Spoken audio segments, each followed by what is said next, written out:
मंच के माध्यम से आज के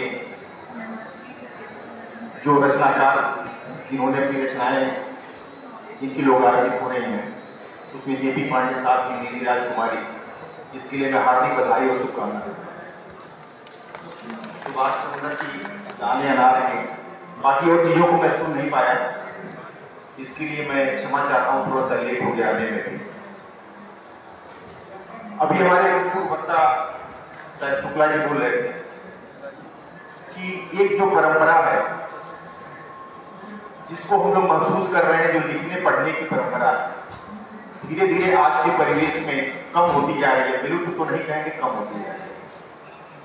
खासकर बाल साहित्य पे लिखने की परंपरा की अगर हम बात करें तो बहुत ही कम देखने को मिलता है, जबकि हमारे भारतीय संस्कृति की एक धरोहर रही है कि हमारा जो प्रथम परिचय होता था बच्चों से, जब हम पैदा होते थे उसी समय जब बच्चों को थोड़ा सा ज्ञान होता था तो उनके मनोरंजन के लिए, उनके ज्ञानवर्धन के लिए, उनको प्रेरित करने के लिए हमारे जो दादा दादी होते थे, नाना नानी होते थे, उनसे हम लोग कहानियां सुनते थे।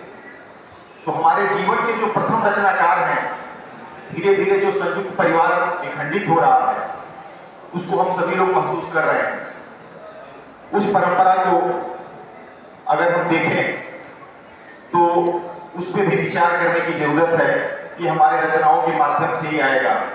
हम सभी लोग लगभग जो मंच पे हैं या यहाँ पे सामने हमारे हैं उसी परंपरा से जुड़े हुए हैं। क्योंकि जो प्रकृति होती है वो अगर कहा जाए कि गाँव में बसती है तो अतिशयोक्ति नहीं होगा, जहाँ से हम लिखने की प्रेरणा प्राप्त कर सकते हैं। अगर हम लेखन देखें, कहानी की अगर बात करें तो थोड़ा सा मैं संक्षिप्त इसके उद्भव की अगर बात करूं तो हम देखें कि जो हमारी सांस्कृतिक परंपराएं हैं, जो संस्कृत से लेकर के बाद की जितनी भी भाषाओं में रचनाएं हुई हैं, चाहे वो पौराणिक रचनाएं हों, चाहे पंचतंत्र की कहानियां हों, चाहे जातक कथाएं हों, किसी किसी रूप में हम लोग सुनते समझते आए हैं। बीच में एक दौर था जो थोड़ा सा खत्म हुआ, उसमें हमारे लेखन की परंपरा विलुप्त हुई। लेकिन जब हमारे हिंदी साहित्य का जब हम विकास देखते हैं, खासकर जब 20वीं शताब्दी में हम प्रवेश करते हैं, तो उसके बाद में जब गद्य का विकास होता है द्विवेदी काल से, उस समय भी लेखन की परंपरा बढ़ती है और कहानी को महत्व दिया जाता है। 1900 से लेकर के 1920 हमारा अगर देखा जाए तो हमारे विद्वानों ने 5 भागों में विकास को देखा है हिंदी कहानी के। उसमें से जो प्रथम काल है जो द्विवेदी युग का है, जिसको हम प्रेमचंद के पूर्व का काल कहते हैं, 1900 से 1920 का काल है, जिसमें हमारा एक तरह से हम संघर्ष कर रहे थे स्वतंत्रता के लिए। और उसमें हमारे चूंकि साहित्य क्या होता है, एक तरह से समाज का दर्पण होता है। साहित्य और समाज का अगर अन्योन्याश्रित संबंध कहा जाए तो इसमें कोई अतिशयोक्ति नहीं होती। हम समाज से प्रेरणा लेकर के साहित्य लिखते हैं और साहित्य हमारे समाज को प्रेरित करता है। तो जो हमारा प्रेमचंद के पूर्व का जो काल है, उसमें हमने देखा कि जो हम खो चुके थे गुलामी के पीरियड में, उसको हमारे कहानियों में, अन्य रचनाओं में हम पाते हैं। उसमें प्रेम है, स्वतंत्रता है, भाईचारा है, करुणा है, ये सब चीजें आती हैं। जिसमें कुछ कहानियां आप सब लोग जानते हैं, इंदुमती है, 11 वर्ष का समय है, तो कुछ कहानियां लिखी गई, लेकिन यहाँ से हमको प्रेरणा मिलती है। लेकिन जो विकास का काल है, प्रेमचंद का काल है, जिसमें हमारे समय में 2 रचनाकार आते हैं।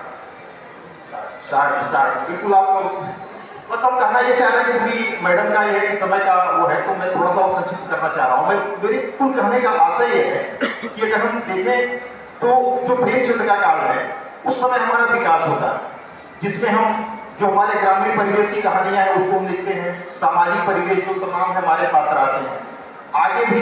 लेकिन 1955 के बाद का जो काल आता है, जिसको हम नई कहानी कहते हैं, या उसके बाद का जो 60 के बाद का काल आता है, 60-70 कहानी आती है, उसमें हम कहेंगे अपने आप को विखंडित पाते हैं, जिसमें हमारी रचनाएं विश्रृंखल मिलेगी। कुछ अपने आप की जो चीजें हैं उसमें जो हमारे पुराने परिवेश है उससे हम विचलित होते मिलेंगे। लेकिन ये जो एक नया प्रयास हो रहा है, जो बाल मनोभाव को लेकर के लिखा गया है, उसके लिए मैं पूनम पांडे साहब को बहुत बहुत बधाई देता हूँ।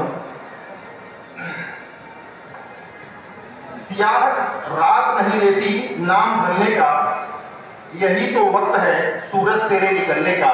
यही तो वक्त है सूरज तेरे निकलने का। तो मैं चाहूंगा कि जितने रचनाकार हैं इस पे प्रेरणा ले आपसे, और हम सब लोग जो है प्रेरित होकर के इसी मनोभाव के साथ जो हमारी पुरानी विरासत है उसको आगे बढ़ाएं, ताकि लिखने पढ़ने की जो परंपरा है वो फिर बनी रहे।